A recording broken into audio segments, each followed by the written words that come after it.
The dreadnought had torn a wound into the ice that steamed like a living thing, and Commander Jalen Myros descended into it with the patient blasphemy of a man who keeps arguing with reality until it yields. His HUD showed a cemetery of zeros. No pressure, no oxygen, no pulse, but he pried a buckled hatch with a cutter and a curse, because sometimes the instruments are cowards. Inside, the corridors were glazed with hoarfrost and lacquered soot. Ribs of obsidian alloy bowed inward, as if the ship had tried to inhale the planet in its last breath. He followed a ragged trail of heat, scoring to a throne room that wasn't.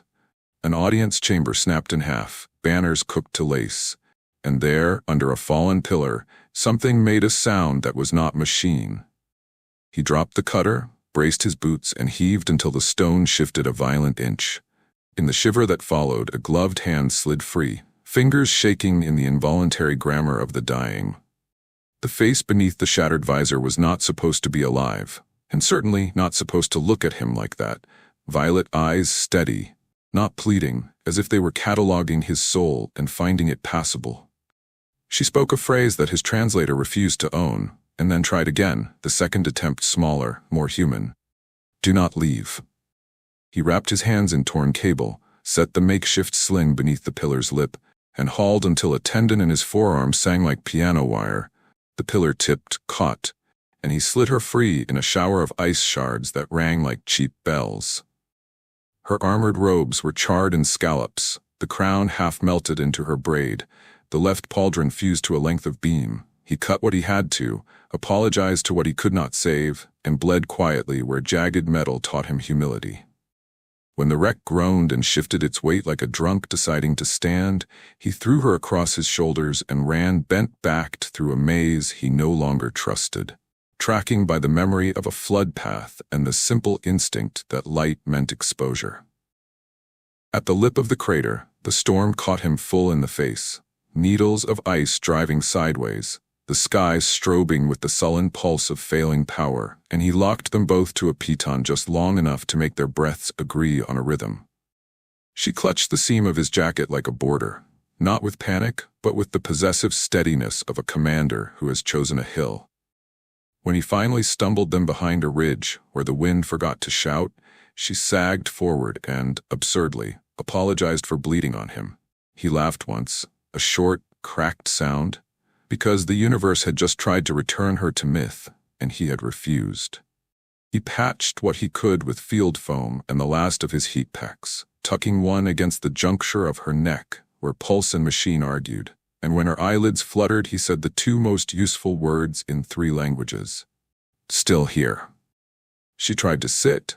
Pain reminded her that rank does not negotiate with nerves, and she surrendered the inch with a grace that told him more than any biography would. "Eriseth," she said, voice sanded low by smoke, "of House Valea," and then, as if confessing to physics, "Empress, former." Jalen didn't salute. He shrugged off his thermal cloak and put it around her shoulders, because ceremony is an expensive habit and warmth is cheap heroism. The gunfire he'd heard earlier snapped again to the east, a clipped, professional syntax that said the hunters were thorough but unimaginative. He gauged the distance, hated his odds, and started walking anyway. The storm made a theater of the ice, curtains of blown snow opening and closing on black rock teeth, and he moved them through it by touch. Every step a negotiation between boot and treachery. She was light in the way people are when exhaustion has repossessed their muscles, but she kept one arm braced at his collar to share balance like a lesson. When his foot punched through a crusted drift, her grip tightened with the precise strength of someone who has caught falling things all her life. Between breaths, she told him the arithmetic of her death. A palace coup dressed as a safety recall, a flight plan altered, an escort peeled away by orders that read as if signed by her own hand. She did not dramatize. She audited, and the cold put punctuation where tears would have been. He listened the way medics listen to heartbeats, nodding when truth needed to hear itself sound like fact. When she called him savior, he shook his head under the ice and said, "Soldier," because mythology is a narcotic, and he couldn't afford to dose either of them. They reached the ravine where he'd cached his beacon 3 days before, and the gale let them stand upright long enough for him to stab the transmitter into the frozen ground like a flag no one could see. Drones arrived before the dropship, sleek gnats with very expensive ideas, and the first pass stitched sparks out of the ridge. He rolled, took the second on his backplate, and came up swearing with a flare gun in one hand and a knife in the other, which is not a recommended tactic until you are out of recommendations. Ariseth, who had been taught to rule and to die and never to duck, did the disobedient thing and dragged him behind a broken fin of hull, jammed the flare into the mouth of a drone as it banked, and shoved until it took the night with it. The third drone learned from the first two and came on silent. He felt the cold shift on the back of his neck, a heartbeat before it fired, turned just enough to take the burn across his shoulder rather than through her chest, and then darkness did a good imitation of mercy. He woke in the med frigate to the antiseptic lullaby of machines earning their keep, and to the sensation of a hand on his forearm, warm and sovereign. Ariseth sat where a bodyguard should, back straight, eyes clear, bandages neat as ledger lines. There was nothing regal about her except the refusal to be somewhere else. "You carried me," she said, and he managed.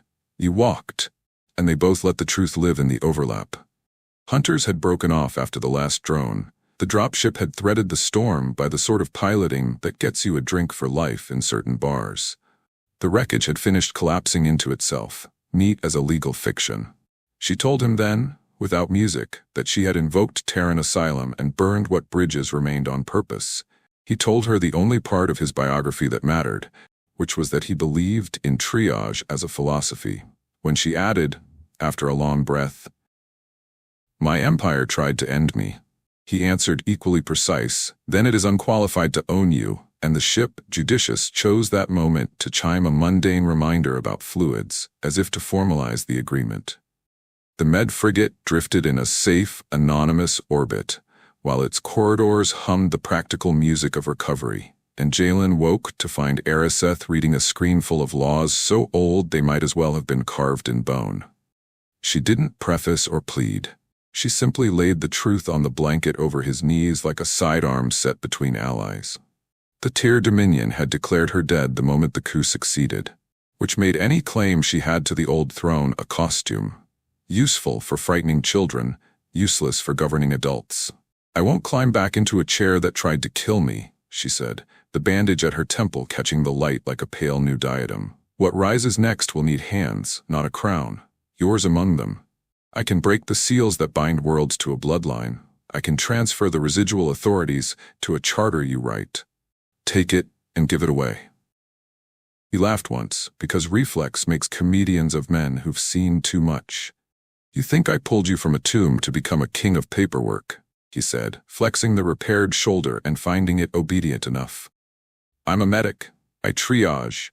I remove shrapnel from messes other men call destiny." She didn't smile. She leaned closer until the antiseptic in the air ceded the room to the warmer chemistry of breath. "Then triage a civilization," she answered, each word a measured stitch. "Begin with the bleeding." The offer was not glitter, not theater, not even romance. It was work. And it landed in him with the exact weight of a stretcher. They had 20 hours before the hunters found their trail. Jalen spent 19 and a half doing ordinary rebellion, requisitioning fuel with a grin and a forged requisition form, stealing back a data core from a courier who didn't realize he was being robbed by the people it had incriminated, rewiring medical drones to act like hall monitors with unreasonable opinions. Ariseth spent the same 19 and a half whispering into comms channels no one had used since the Dominion remembered Empire had hardware. The old Asylum Accord, the Conclave statutes, the little red right of refusal clause, written by a jurist who had believed, astonishingly, that empires should have breaks. She didn't ask for armies. She asked for attendance. Bring your records, bring your witnesses, bring your shame. The 20th hour arrived wearing boots. A tear boarding cutter fused to the frigate's outer ring with the entitled hiss of a key in the wrong door, and a file of armored shapes flowed down the spine, efficient and bored. Jalen met them in the gallery with a med cart he'd overclocked until its wheels screamed. It carried a triage lamp so bright the boarders' visors turned to mirrors.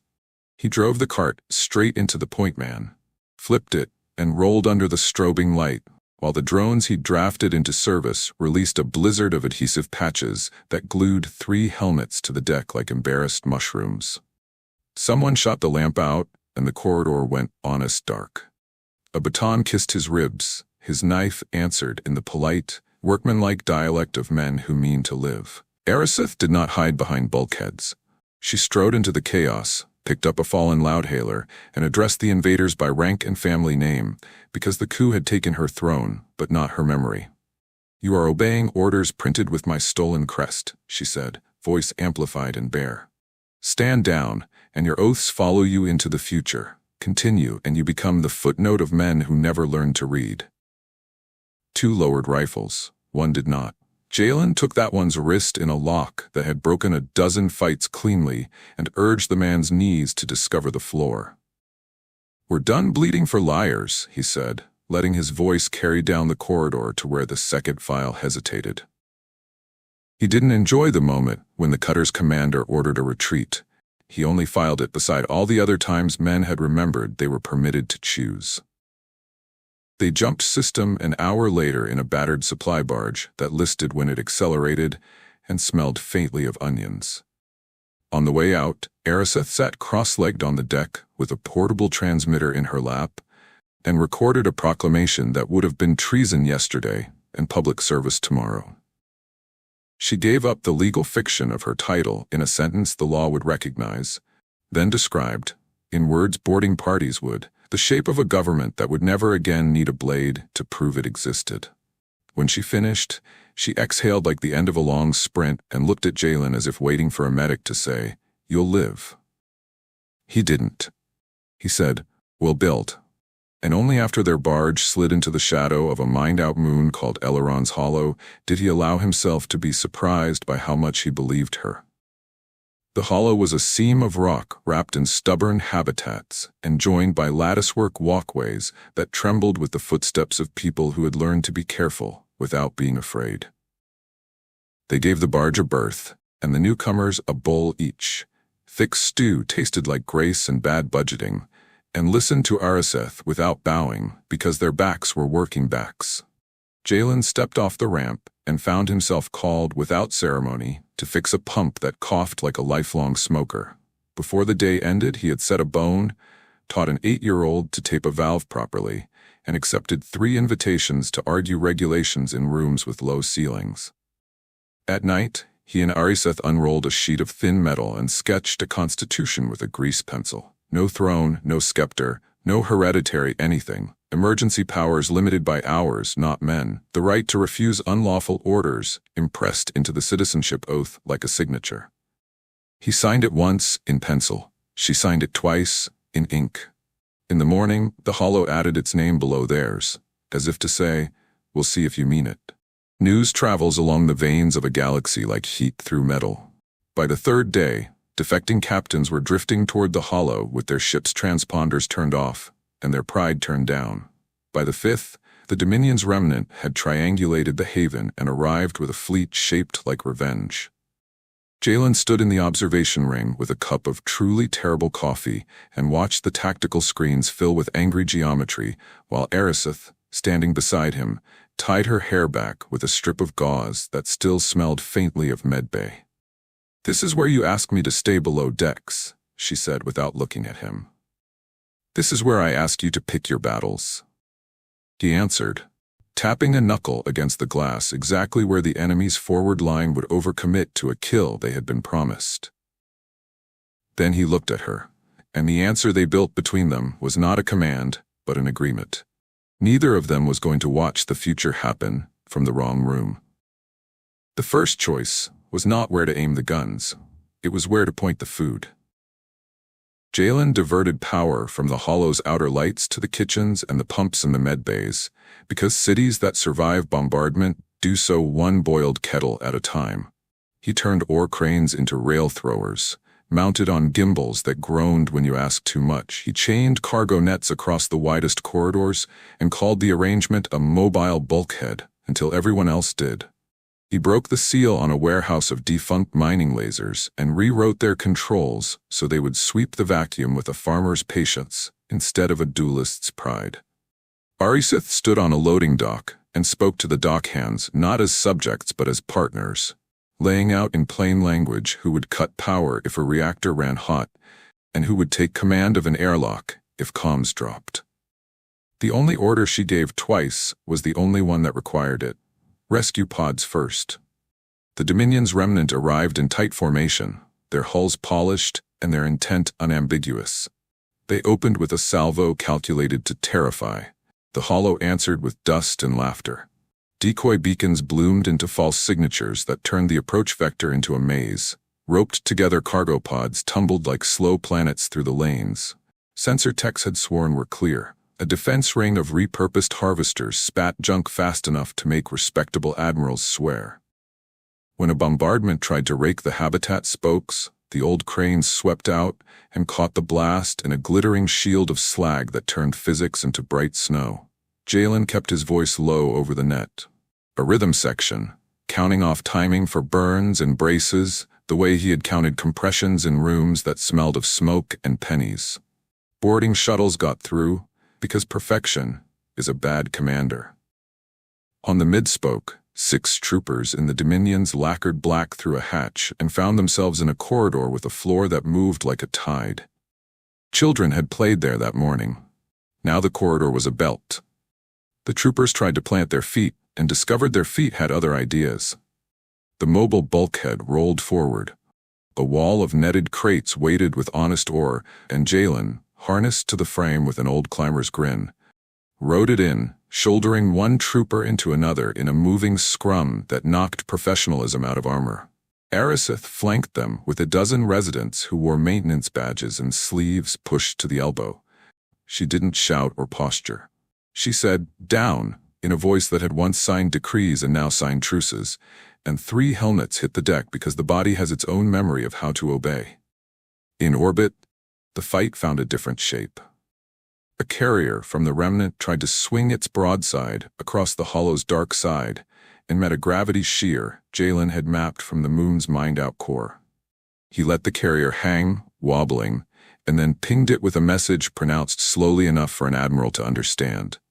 "Your pods will be recovered. You will not fire while that happens. If you do, we will not answer your requests for decency a second time."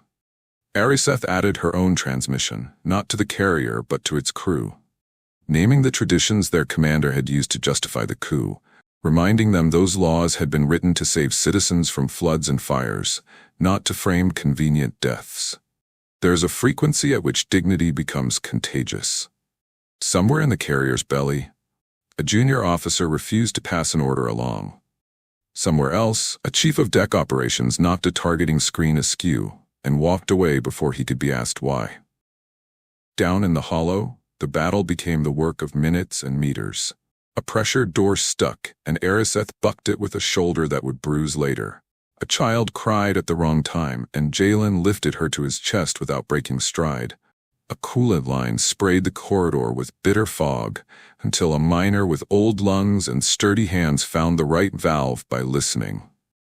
The remnant's second wave tried to cut the power grid in the place a committee would have chosen. The grid shrugged, because a grandmother with a soldering iron had rerouted it at dawn to make the tea kettles harder to bully.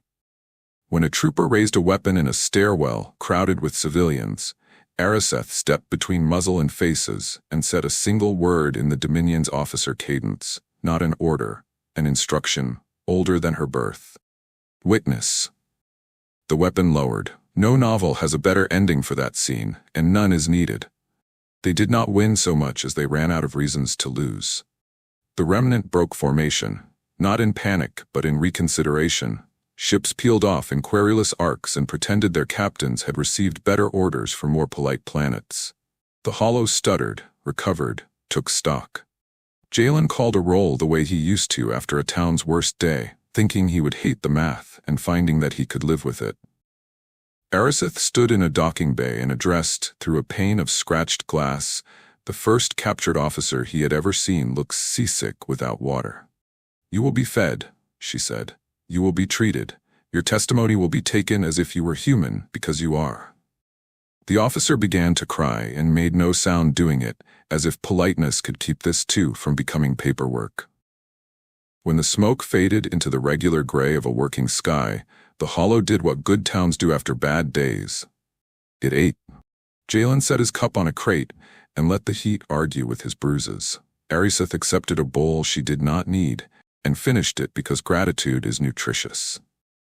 A delegation from a mining guild that had never before left its own tunnels asked, in a tone she recognized from petitions and songs, whether she would reconsider the throne if they promised to make it smaller. Ariseth glanced at Jalen, then at the children chalking constellations on a bulkhead, then at the scuffed steel that had just carried a people through an attempt at erasure. "We already have a throne," she said, tapping the crate with 2 fingers. "It holds tools." Jalen raised his cup to that and, without quite realizing how quickly the future had arrived, began discussing school roofs and clinic schedules with the guildmaster, like a man who had finally met the right kind of work. By night, the hollow's patchwork lights glittered in the vacuum brighter than any court chandelier had ever dared. Jalen walked the outer ring with Ariseth at his side, his jacket on her shoulders, her hands steady on his arm not for show, but because tired bodies touch what they trust. He thought, briefly, of the wreck in the ice and the way her hand had held the seam of his coat like a border. He thought of the laws she had read to him and the law they had written together on a sheet of metal. Somewhere beyond the dark, other systems were deciding whether to be offended or inspired. Somewhere in the corridors below, a teenager was practicing the word no in front of a mirror and smiling when it sounded like a plan instead of a plea. "Tomorrow we teach plumbing," Jalen said, and Ariseth laughed as if power had finally learned a joke worth telling. News traveled faster than fuel. Whisper nets, Loader Bay gossip, the tidy rumor that the Hollow's medic governor fixed pumps before parades. And Jalen found himself asked to adjudicate everything from dock fees to whose turn it was to watch the nursery. He kept saying he wasn't a ruler, and then kept showing up like one should, sleeves rolled, voice steady, appointing more teachers than guards and insisting the first line of any budget be water and roofs. When the Dominion remnant tried to starve them by blockading the grain world of Nereth Spires, he didn't answer with cruisers. He answered with a convoy of ore barges welded together into a ridiculous, beautiful spine, rode point in a tug that shuddered with every ambition, and broadcast the blockade orders to the system with the names unredacted until shame did what missiles would have failed to. On the ground, earthquake sirens wailed, and a maglev viaduct folded in on itself like a bad argument. Jalen led the rescue under the concrete's breath, counted his way through the trap with a gloved hand on a little boy's shoulder, and when the aftershock hit, he anchored 3 strangers to a rebar rib with his harness and told them about tea and morning light until the world stopped rolling. Ariseth arrived with engineers and librarians and knives in their eyes for anyone who tried to turn grief into leverage. She put defectors in charge of the air bridge because they knew what panic looks like and hates to be seen. Released an amnesty packet that unbricked half the enemy's comms and asked every household what law they wanted most before she wrote a single sentence. The charter they'd sketched on a sheet of metal went to print the honest way, house by house, dock by dock. And when a senator from a respectable world demanded to know where the scepter was kept, Jalen held up a battered wrench and said, "Right here," and the Hollow's children laughed like a republic being born. The remnant took one last stupid swing. A tribunal frigate jumped into the capital well with a warrant for Jalen's arrest and a speech about stability restoration printed in gold. He docked unarmed, walked aboard with a crate of medical supplies, and asked the captain where she wanted the insulin before he agreed to be cuffed. Then, on the open channel, he read the clause of their own tribunal code that made the warrant void if the accused was in the act of delivering life-saving aid. The captain froze, the crew glanced at one another, and a petty officer with a sister on Nereth said, very softly, "Sir, the insulin goes to Bay 3, which is how mutinies begin in honorable places." Ariseth's face appeared on the frigate's forward screen like a star that had chosen to speak, and she offered in exchange the tribunal would understand. Their pride for her testimony, their exit for a promise to sit through the stories of the people they'd callously numbered. They took the exit because no one, not even a tribunal, enjoys being told to listen. By dusk, the blockade had been lifted. The charter had 3 new signatures from worlds no one had expected, and a grandmother pressed a sprig of something green into Jalen's hand and said, "Sovereign is too big a word. Ours will do." He carried the sprig in his chest pocket until it learned the station's light, and every time someone tried to bow, he made them laugh instead and moved the conversation to roofs. A year to the day since the crash, they returned to the crater that had stopped calling itself a wound and started calling itself a square. Scaffolds were gardens now. Murals caught the light where ice once bit, and the only banners were quilts stitched from work shirts and ship flags. Jalen walked the rim with Ariseth at his side, their reflections trembling in the shallow meltwater where children sailed foil boats and yelled at the wind as if it were a friend late to supper. He had meant to keep the moment small, a ring hammered from a thin band of star metal scavenged from the wreck's rib, polished on a sleeve until it shone like a thing that wanted to reflect only good days, and a vow that sounded like the only kind he knew. Tea after bad nights, truth after hard ones, a roof that outlasts weather, a hand that doesn't let go when the ground decides to be opinionated. He said it, quiet, voice catching not on fear, but on the simple surprise of having arrived, and slid the ring onto her finger. She answered with a promise that once started wars and now steadied kitchens, to never mistake obedience for duty, to build systems that do not need saints to function, to choose him when time tried its old tricks. An assassin probe, late and clumsy, chose that second to skitter out of the ruins with a charge in its belly and somebody else's orders in its head. 3 dock kids pelted it with rocks that made sensors confused. An old miner dropped a net woven from conductive wire. Ariseth booted the device into a puddle like a rude ball, and Jalen yanked the fuse with the same firm disgust he reserved for shrapnel. Then laughed when the cheer went up, because sometimes the universe applauds good timing. They ate stew thick with relief and bread that tasted like competence, people telling stories over one another in a roar that had nothing to do with empires and everything to do with surviving them. A line formed without anyone authorizing it. The remnants' former officers, the Hollow's welders, a courier from a world nobody had noticed before, all of them asking to shake the hands that had not asked for a throne. Jalen danced badly and often, carrying toddlers under one arm and half a gearbox under the other when someone dragged him toward a broken water pump mid-song. Ariseth tuned the station horns to a chord that sounded like a welcome home, kissed him with the same unsentimental tenderness she gave to difficult decisions, and pinned the old signet, a melted oval that once meant dominion, onto a child's coat for luck. Later, when the lanterns burned out of stubbornness and the wind went nosy along the eaves, they walked back to the workshop house whose walls were ship plate and promises, pausing only to tighten a loose fastener because a squeak had been complaining all week. In the morning, a message would be waiting. Another world asking for schools instead of swords. Another convoy ready to try the ridiculous spine trick. Another council wanting to learn the clause that makes it legal to say no. And Jalen would kiss his wife, roll up his sleeves, and go teach the difference between pageantry and power with the patience of a man who knows roofs.